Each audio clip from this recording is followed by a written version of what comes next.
Part 2 of the list. Here we go. Now, number 5 on my scary movies list is Halloween. Wait a minute, didn't you do that already? It's the remake.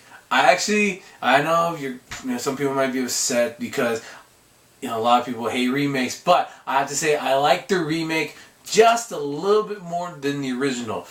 One of the reasons is because Rob Zombie does a good job of making Michael Myers' progress to being the killer that he is more prominent in the movie. I did like that. I like seeing the more human aspect. I know people hate that and you don't want to see your monsters humanized, but Michael Myers was not a mystifying character, and he's not some supernatural killer. He's just a guy. So it was good to see that sort of thing, his progression from being a kid into being the killer that he is. Not to mention, you kind of left with the question, is it nature or nurture? Because, yeah, he's got a kind of broken home, I guess you want to call it. His older sister's, a pretty bad person at times to him. Not to mention that the boyfriend of his mom is, an a-hole, to be quite honest. But, he has a caring mother, who's played by Rob Zombie's wife, interesting enough. She does a good job, I say. And you see how much she cares about him and how she tries to help him. Not to mention, you actually see him care about his little sister. He cradles her as a baby and goes, "Happy Halloween, boo." And you see that sort of thing. I like that. And then you see him progress gradually into becoming who he is. Then not talking, he reverts into himself, and you feel like they failed to save him. And the true transformation, him being that monster, wasn't the fact that he killed his older sister.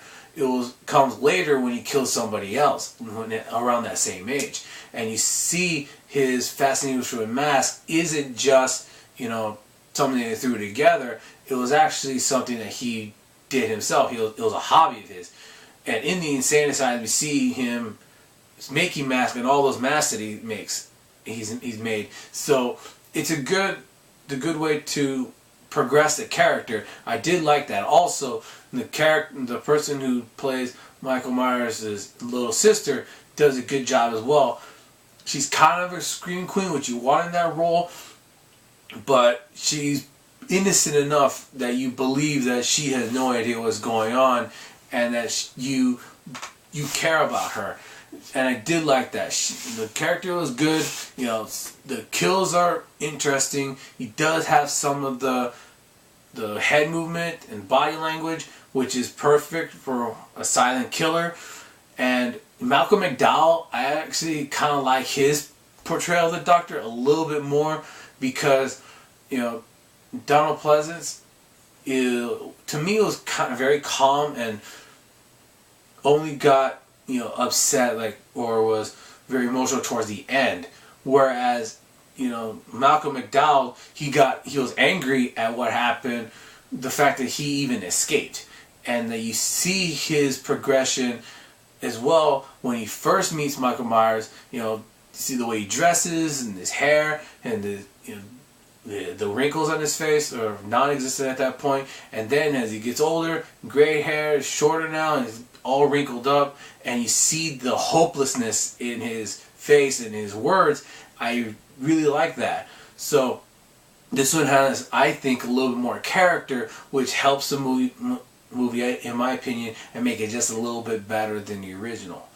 So that's my opinion on it. So yeah, check this movie out. The top 5 on my list are all movies I say you should check out, even if you haven't seen them in a while.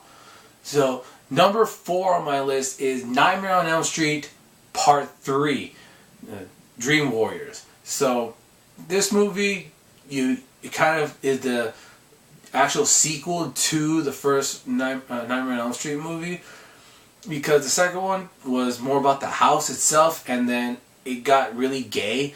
And I don't mean that like, oh, it's stupid or it sucks. No, I mean actually homosexual. It's the number 1 unintentionally gay horror movie according to Cracked.com. And I don't even know if it's that unintentional at this point, because even some of the people involved with it said, yeah, we did some gay undertones. Like, well, undertone, one thing, just, flamboyant in your face is kind of another. But the third movie is the actual sequel, I think, to the first Nightmare on Elm Street movie. You have the original final girl in that movie come back. She's now a counselor with a bunch of different kids and you see them, deal with their own problems. Some of them have anger issues. Some of them don't speak. Some have drug problems. One of them is in a wheelchair, and you have that sort of variety of people, and you see how they interact with Freddy in this movie. Some of them actually are pretty good at fighting back against him, and even the kid that doesn't talk in the waking world, when he's asleep, his power is his voice. And so Elizabeth Shue is also a good actress in this movie. She's the new main antagonist in a sense, because Heather Mellencamp, her character, she gets killed off towards the end, and you see leading up to this, her progression, trying to help these kids, not to mention dealing with what happened in the previous movie, and even her dad, who was, kind of distant from her a little bit in the first movie. You see him kind of, coming to terms with that and feeling like he failed her, and now she's trying to save these kids, and there's some interesting stuff going on in this movie, and not to mention the way that they take out Freddy in this was almost like he was a demon, which he was in a sense. He was a dream demon, and they did like a purification ritual on him, and tried to basically put him at rest and send him back to hell. So that's an interesting thing to see in this movie. And there was also a good anti-drug message where he does like all the heroin shots in his fingers, and then he just jabs him into this one girl's arms. It was really interesting as well. Like I said in other movies, the creativity in these kills. Like when he becomes a TV and just jabs a woman into himself. That was interesting. And also this movie was where we started to see him become more of a jokester, more of a, not just completely, I'm going to kill you just because, or even like toying with you, which he does in the first movie, and he does really well. And he continues doing that in this third movie, but there's also a bit of a sense of humor about him. And so this is definitely, this one and the first one, I would say, are the two movies that you should definitely see in the Nightmare on Elm Street series.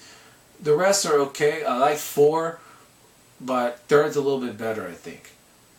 So those are my thoughts on that one. Number 3 in my list is Scream.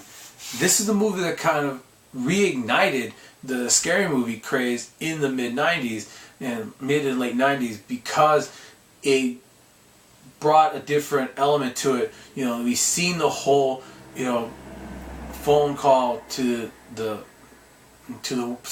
girl, and then he kind of stalks her over the phone first. But this movie really, what's what I'm looking for? Really reignited that sort of thing, because we hadn't seen it in a while. And not to mention the kind of meta-referential humor of scary movies was, I thought, pretty good. And not to mention the way that the characters are portrayed are not, completely shallow and stupid. The Deputy Dewey is kind of dumb, but he's a well-mannered person. He means well, and he's trying to do his best. And you see kind of a little bit of backstory with Sidney, and who played really well, I thought, by Neve Campbell. Her, like, this had a connection with her, and she had the connection with the killer, but what is that and why? And then you talk about her past a little bit with what happened to her mom, and so that kind of makes you want to know more about this person, and it kind of gets you into the movie. Not to mention, she gets attacked second, and she gets away.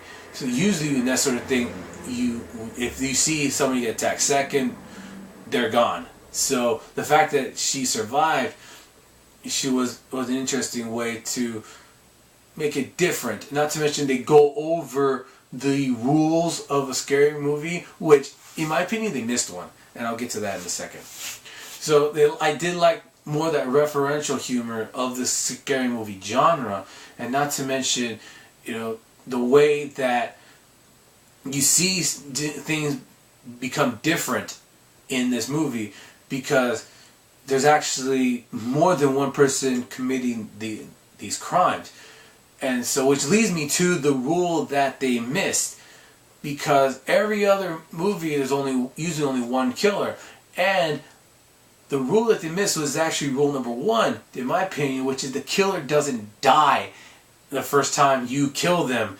You could, electrocute them, shoot them, stab them, whatever, and they'll always pop up and, come back at you at least one more time. You gotta try and kill them 2 or 3 times, and you gotta make sure you keep an eye on them so they don't pop up.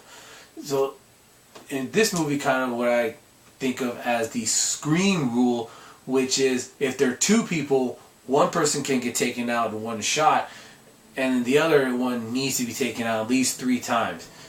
So it's kind of an interesting movie, and it was the movie that... Sorry about that. Stupid cars. Not the movie, just in general. But the fact is that this movie also was a movie that made people want to get caller ID. And you saw a big increase on it. This movie had a big impact culturally. And not to mention, the costume itself is very simple. It's just like the Scream costume based on a painting. And I saw this sort of costume before the movie came out. And so, since it was so generic, and they even say you can find this at any 5 and dime place. And so that, I think, makes it an interesting movie, because it's such a simple costume. The way that it's just a knife, just like a little, not even like a big hunting knife, it was just something that can be easily stowed and wielded. You see the slashing pretty easily and the stabbing. So I really like that. So next is number 2 on my list is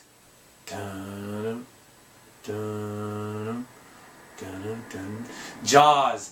Jaws is probably the oldest movie on this list, and it's one of my favorites. I really like it, and it has the famous line, "Think you're gonna need a bigger boat," but also the fact this is another movie, like I talked about Halloween, that has very big importance on the music, because without the music it's not as good when you build up to it. It's not as interesting. You have that sort of thing pop up, not to mention manipulating the music and not playing it, and then once Shark shows up, then you play it. That's a good scene. You see that sort of thing happening. Not to mention there aren't that many kills in this movie. Not too many people on screen are killed, but you feel the fear from Chief Brody because he's in charge. He's the sheriff, and you see him like looking at the water. He wanted to close the beaches, but he was shut. And he was shouted down and say, "No, you can't do it because we're gonna lose business and all this and all that." And then his fear kind of gets to the other people as well, because they don't want to go in the water, and they shouldn't. If there's something actually hunting humans. But the way the final stretch of the movie with him, Quint, and Hooper is done very well. And not to mention, it's always shot in a way to make you think that they're in the middle of nowhere.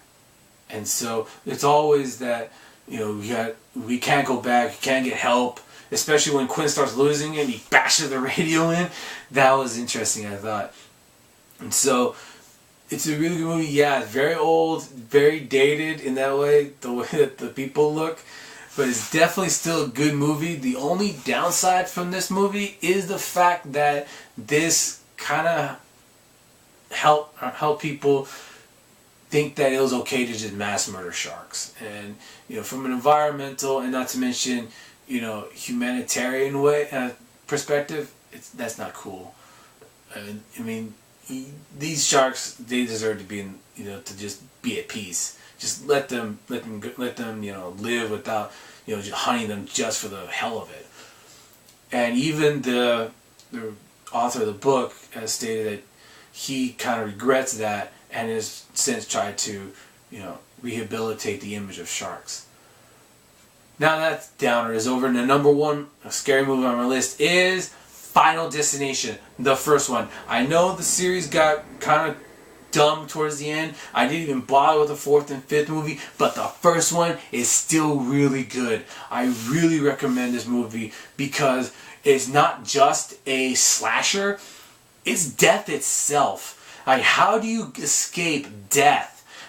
Honestly, that's the best part about this movie, is the fact that, the main character, Alex Browning, played by Devon Sawa, he has a premonition.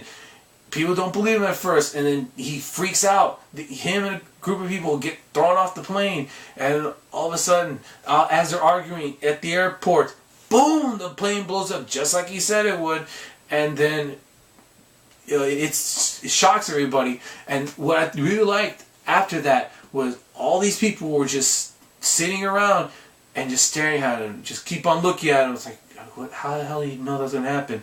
And then you see the FBI interrogating each person. You did not see this in the second movie. You did not see even like a police interrogation in the third movie. It was just something that was so subtle and good in that first movie. And you see the anguish that some of them have, and the fact that they lost, a relative, or they lost a colleague. That sort of thing was interesting. And even at the end of that interrogation scene with Ali Larter's character, Clear Rivers, saying, they asked her, "Why did you get off?" And she just said, "I believed him." And that little line right there really made that scene good. And the fact that they're trying to figure out a way to stop death from claiming them was really interesting. The way they talked to the mortician, played by Tony Todd, the Candyman. I really liked that scene, and it was one of those things that really helps the movie. And I definitely suggest getting the Blu-ray or DVD of this movie. And there's some good alternate scenes as well that would have made this movie, a true final destination. And not to mention, it would have changed what the sequels would have been afterwards. So definitely check out this movie. It's really good. I don't want to say too much about it, only because I don't want to give spoilers to this one, because I think you should just watch it.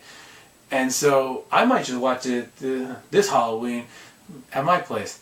So what are you going to do for Halloween? Are you going to go trick-or-treating with your kids, or are you going to Halloween parties? Let me know. And what are some of your favorite scary movies as well? Alright, that's all I've got. I don't know when the next video is going to be. Until then, later.